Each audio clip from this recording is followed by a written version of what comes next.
presented by Cine Parda Films.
कौन हो गया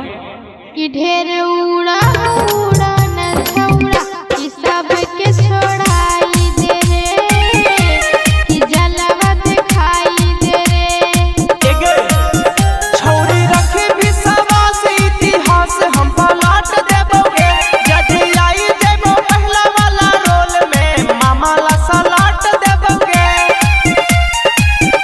हियो का खिलाड़ी ही खेल में गे तेरी करबो न केहू के रेल में गे हमर बीतल हो जवानी पूरा जेल में गे हमर बीतल हो जवानी पूरा जेल में गे अब बचपने से गे